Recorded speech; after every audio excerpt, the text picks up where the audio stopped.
Okay sir, next call చూద్దాము. Hello hello, నమస్తే అండి, చెప్పండి మీ పేరు, ఎక్కడి నుంచి మాట్లాడుతున్నారు? నమస్తే మేడం, మాది ధర్మవరం అనంతపురం జిల్లా. మా పేరు రవి. ఓకే సార్, మీ సందేహం ఏంటండి? కొత్తగా ధ్యానం లేకపోదాము అనుకుంటున్నాం మేడం, ఎట్లా ఏమి? కొత్తగా ఇప్పుడు బయలుదేరారు. ఓకే, వెరీ నైస్ అండి. చెప్తారండి బాలకృష్ణ. ఇప్పుడు ఒకటి సార్, మీరు పిఎంసి ఛానల్ చూడండి. ధర్మవరంలో చాలా మంది ధ్యానం చేసే వాళ్ళు ఉన్నారు. ధర్మవరంలో పిరమిడ్ ఉంది, అక్కడికి వెళ్ళండి. ఇప్పుడు మా అత్త అదే పనిగా చూపించే ఛానల్, దానికి ఇంట్రెస్ట్ వచ్చి మీతో మాట్లాడదామని. ఓకే, మీరు ఆ పిరమిడ్ లోకి వెళ్ళండి. ఒక 40 రోజులు పిరమిడ్ లో రోజు 1 గంట ధ్యానం చేయండి వదలకుండా. ఓన్లీ కళ్ళు మూసుకుని కూర్చొని చక్కగా శ్వాస మీద ధ్యాస పెట్టుకుని కూర్చోండి. ఒక 41 రోజుల తర్వాత మీకే దాని వాల్యూ ఏంటి, దాని వల్ల వచ్చే రిజల్ట్ ఏంటి మీకు తెలుస్తుంది.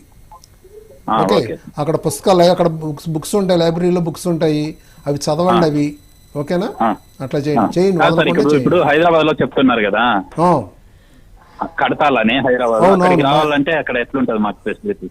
అది ఇప్పుడు రేపు నవంబర్ 14న అది స్టార్ట్ అవుతుంది.